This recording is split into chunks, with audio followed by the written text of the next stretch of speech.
Good morning mayam ay loba James aduga mayambu ay mini world channel sida welcome tawjari ngasi gi topic se akoina India amasung Sri Lanka ani gi marak sida defense pact ama sign tawkre madugi matang da koi khangminasi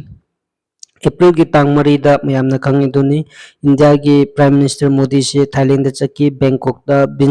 BIMSTEC ki meeting yauba saruk yaba chaki madugi meeting du da UNOSU unaki madugi matungda nungdang da ma halappa kanda Sri Lanka da thungki madugi Sri Lanka thunga matungda ngarang tang manga gi numitchida India amasung Sri Lanka gi marakta memorandum of understanding taret sign tawkhre ko madugi taret ki manungda defense yaure energy yaure digital infrastructure yaure health yaure amasung trade yaure ko masida khwaidagi important oibase defense tuni ko India amasung Sri Lanka gi marakta defense deal ama sign tawkre masigi deal se India gi damakta su yam important oi aduga Sri Lanka gi damakta su yam important oi kom first time masigi visit sida hana khamun narasi ngasagi pek toi laktringa da India gi prime minister na ko ngara tang marida Sri Lanka da thungki bani ma thungba kanda Sri Lanka gi minister mayamna oki airport ta moi minister taret mukna oki ko mabu ko moi gi health minister na chingba mayam yawi madugi matungda ko mase ngarang tang manga sida ko moi Sri Lanka gi yam important oiba independence square haiba mafam se masi sida card of honor ut tawki ko masi independence square sida atopa country gi prime minister oigira president oigira masi gi Independence Square sida kaidungai da su Sri Lanka da president singche foreign leader singche masida kaidungai da su card of honor tawkide adu president akoi gi prime minister Modi na masida masigi card of honor tawkise mana ahanba foreign leader ni aduna am chauna guard of honor pigi madugi mathakta prime minister Modi da Sri Lanka gi highest civilian award chu pigi Mitra Vibhushana ko mogi highest civilian award che mogi president Dishan Nayake na suko handaki defense pact sign tawbuse masida mana kari haiki haraga dingo Sri Lanka ai pathoki ko magi court che ko Sri Lanka will not allow its territory to be used in any manner that could threaten India's security interests ko masisi mana samlak haibada ko magi lamche Sri Lanka gi lamche India gi against the use to halloi haiban ko Canada su India gi against the magi lamsi use to halloi haibni main target se China ni ko mai amna khangi duni masida India gi visit sida ko ngasai gi Sri Lanka gi president na ngasai gi India na moina Sri Lanka na economic crisis face to kidana ko corona matamdu gi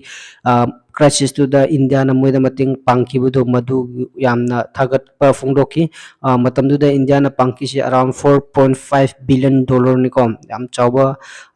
amount ni aduga adugi mathakta currency swap na chingba sum yam pi ki ko aduna moina su yam penjaba thagat pa fungdoki madugi mating du da ko maduna ni Indian matamdu da yam fajana Sri Lanka bu treat tawkibadu matamdu da China na moi hundok piram me adubu Sri Lanka India na Sri Lanka bu konbiraga help tawbibigi damakta hojiki relation je phari bani ko aduna yengo future da ko yengsi president na dimo gi lamsi use to halloi hai aduna karigumba Sri Lanka gi port hai tare ko moi Colombo port hambanto da port sida US ki spy ship mayam sing US China gi spy ship mayam sing che laktabra haibadu akoi yengsi future da ko hojiki wena di mogi president di use to halloi han hai aduga masigi visit sida prime minister ga saruk yabase kana kana no hairagdi India gi sata moi India gi foreign minister Jaishankar su yauki aduga India gi foreign secretary Vikram Misri su yauki ko madugi matakta akoina defense pact se khangmina si defense pact se kari kari point da mainly discuss to mainly sign to kibno hairaga dingo maritime security ko ngasagi Indian Ocean gi maritime se malsi gi security gi matangda India masung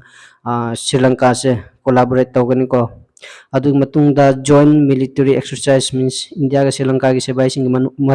marakta exercise yam toina tawgani ko adu defense technology collaboration ko defense technology gi su moi collaborate to noi kan da hotna gani habni ko aduga enhance intelligence sharing sidi mems kang itu ni ko ngasai gi mainly Indian Ocean sida intelligence lakpa singche Sri Lanka na gather to chu India da share to ba do Indian labor intelligence information chu Sri Lanka da share to ba machine chingba singche masi defense pack sida yawi ko point mari che mainly ko aduna manung da di kari kari yawa hai du di ngasai gi articles myam da hairakte masi gi point mari che palla iko aduna naina myam na mari che hairi duni masi da kari India की दमकता करी कानब फंगने हायरगदि को India की दमकतसु मसिगी पेक्से यामना कानगनी अदुगा श्रीलंका की दमकतसु यामना कानगनी reason हायरगदि ngo Indian Ocean asum saki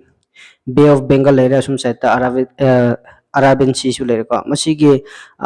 Indian Ocean che masi sida India na kwaidagi power kanba country amani aduga masigi Indian Ocean che Indian Navy na dominate toba area ne ko masida atokpa world की power सिंग dominate तब ngamde ko hojik की वही नदी अतोप power सु लई अदुबु mainly India ना dominate तब area ni अदुना India ना मसीदा श्रीलंका सिदा मसीगी defense pact sign तोर मतुंगदा China ना श्रीलंका दा interfere तब दो मधुगी चांग दुखरा हंदरकनी अदुगा मुगी spy ship यम लापदो मधुसु लाओइद्रा है ना दिखली को हाई बदिंग नgamde president की मुगी श्रीलंका president की speech to wahai du taraga de lakhalo hai na use to halo hai adubu ying si kom habedi ngamde maramdi India China gi share sum yam yawri bani mogi hamban to ta port to the kom aduna ying si kari torak private di ko aduna India gi damak jam kanare aduga Sri Lanka gi damak kari kanagan hairaga di ngo Sri Lanka gi damak di ngo India gi support fangani India na su dum help tawro lai awaba kana su wadraga su ko hojik su amga help tawgani hena hena India bu India ga yam close osiladi India na dum help tawgani ko masi gi defense pact sign torom matungda ai gi motadi India gi best friend se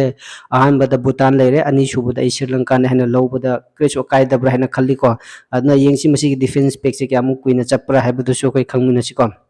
aduga atokba masai memorandum sign taw hido kari kari yaw ga redu masai tentang nan hai kra India ga ko UAE amasu Sri Lanka pulaga sai gi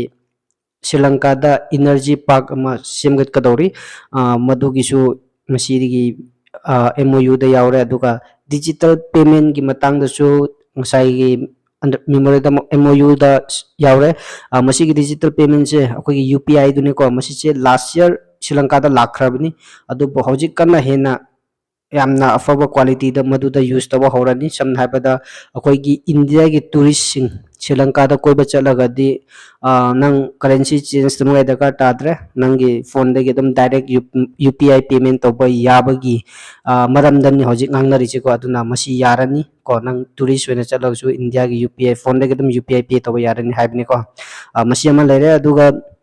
humanitarian support chu India ki side gi pigani haina haikre masi humanitarian support che mainly Tamil Nataba area da ko ang sai gi Sri Lanka da Tamilian leidana ko hana gi mogi LTTE na support to ba LTTE da support to ba mogi jati haitare ko mathak thangba Sri Lanka gi mathak thangba se emba LTTE ni aduga eastern thangba side sida ko eastern thangba Sri Lanka da su Tamilian lei ko aduga moi sida humanitarian support pigani aduga 10,000 housing ko yum tising taramuk India ki side gi Tamil singda pigani ko aduga adugi mathakta mangsai Sri Lanka na India da paisa pubat ko paisa ton ba hitare paisa ton bado madu debt restructuring tawgani ko mai debt repayment gi restructuring tawgani adugi mathakta amka currency swap ki matang da su India ga Sri Lanka gi currency swap tawai matang da su ga sigi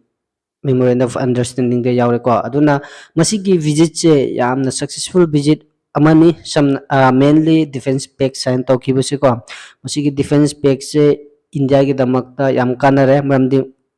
masigi area sida Indian Ocean ki area sida muka hanna India ki power se kankat hangani ko Sri Lanka se India ki side ta leiragadi ko means China ki influence nim hangani mainly China ni masida India ki concern che aduga ngasai ki president na mai ki lam use to hallo have to Sri Lanka China da ni mane indirectly hari do ko masini asigi defense pact siga aduga Prime Minister Modi की visit से मैंने करीब ऐना खाली दुका China की spy ship सिंग से psyche Sri Lanka की port सिंग से दा use तो कदरा तवरे ड्राइव दुसु मैंने कमेंट ईबीओ को मसी यारे ngasi की वीडियो सी दी मतंग सी दा लोशन जगे मैंने आई की चैनल से वो subscribe तो भी वीडियो से वो like तो भी comment तो भी अमसुंग share तो भी thank you